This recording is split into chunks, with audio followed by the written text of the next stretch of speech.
Hello everyone, welcome, my name is Phoenix and this is the Consumer's Guide to Video Games. Final Fantasy VII Rebirth, 2024, Square Enix. Taking place sometime after the events of Part 1, Cloud and his compatriots are hiding on the outskirts of Midgar.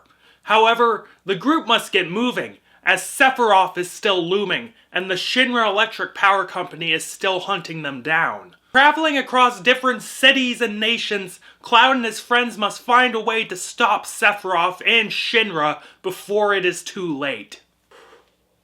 Oh, good God, this weeb shit has me fucking fuming. You don't even know.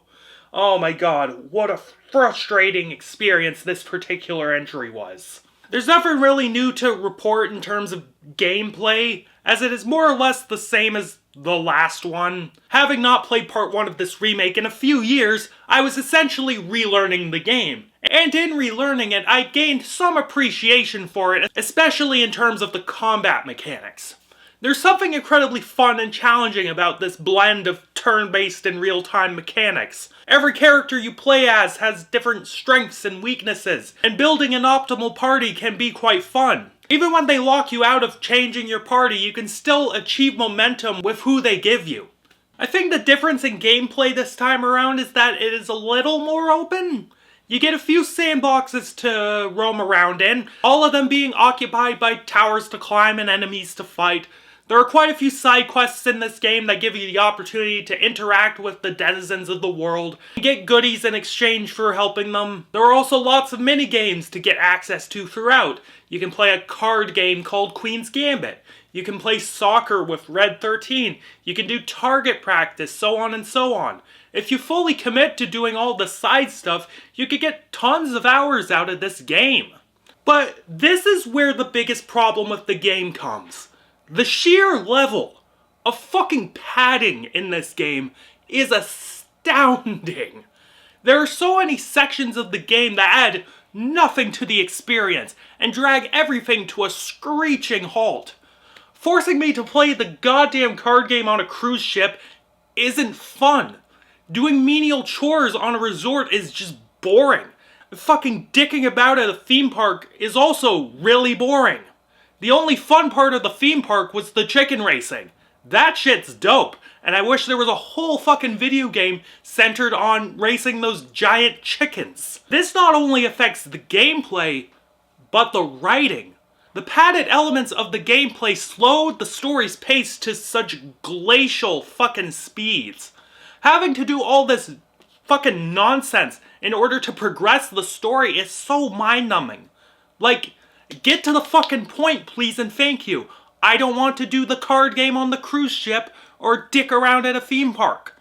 This is Act 2 of a story, and it shouldn't be taking this long to get to anything interesting.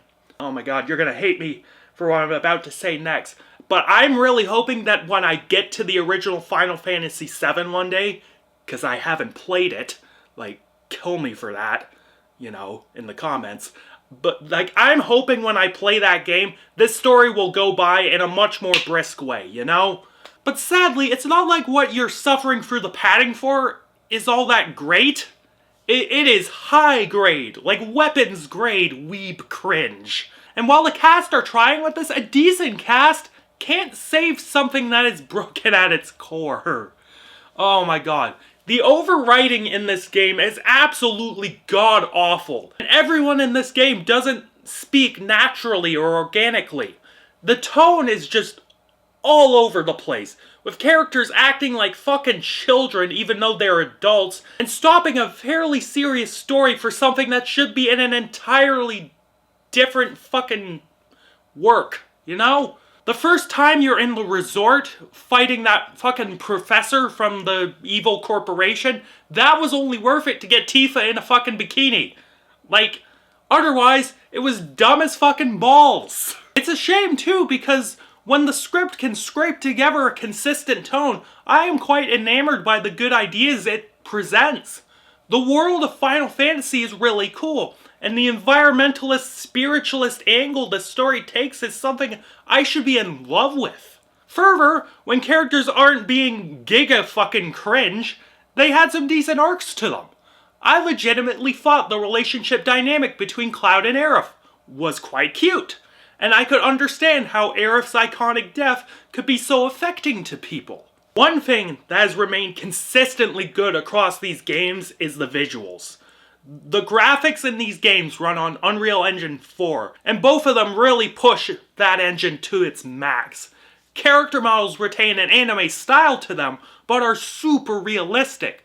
There is so much detail in the facial features and their skin, and every character model looks incredibly sleek. The environments are no slouch either, with varied terrains and worlds that are just as detailed as the characters are. To boot, the art design for these environments and models are quite nice. The characters all have a distinct and interesting look to them, and the world they inhabit is full of vibrancy. When the music is on point, it is just as good as the graphics. The original score for this game can be absolutely breathtaking. Alright, so during the recording of this video, I spent way too fucking long trying to pronounce these composers' fucking names. So I'm just gonna read it from the Wikipedia right here. Okay, so the composers were Mitsuto Suzuki and Masashi Hamauzu. Simple as that. Okay, continue. Before you even boot up the game proper, these composers capture the essence of something called Final Fantasy perfectly. This chimey arpeggio melody played on what sounds like a harp is brought to grandiose levels when this horn melody begins playing over top of it. It prepares you for this enchanting adventure in a far-off land full of magical things and doodads. Yeah. In the game proper, the score can genre hop and tone hop wildly, but it is certainly memorable. The battle music can be epic and bombastic, sometimes haunting, especially so during the final battle with Sephiroth. Exploring things can be bouncy and fun, even incorporating elements of funk into the mix. It's really nice in general. Other elements of the music and general sound could be a little off-putting though. There is a song called No Promises to Keep, and look, it's a fine song.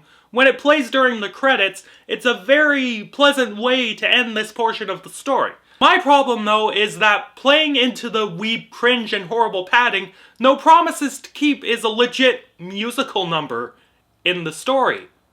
We just paused the story outright for a fucking musical number. I don't care how good the song is. Just shut the fuck up and move on. On the topic of sound, the mixing in this game could be a little all over the place. It was fine most of the time, but there were moments where voices were mixed way too low and I couldn't make out what people were saying. This happened primarily in the theme park area, where despite having microphones, people were barely audible over the loud fucking music. Yeah. After this, I am really praying that Final Fantasy VII Part 3 is, fucking awesome. If you want me to be balls deep in the last act of the story, it better be nothing like Rebirth here. Dragging out a portion of a story that was probably told in a fraction of the time in the original game, Final Fantasy VII Part 2's best gameplay moments and aesthetic choices can't make up for piss-poor pacing and the weebiest of writing. If you're a Final Fantasy fanboy, definitely play it, because you'll probably get more out of this than me. If not, you'll probably be better off with the original Final Fantasy VII. God knows I think I've learned that lesson. Fuck.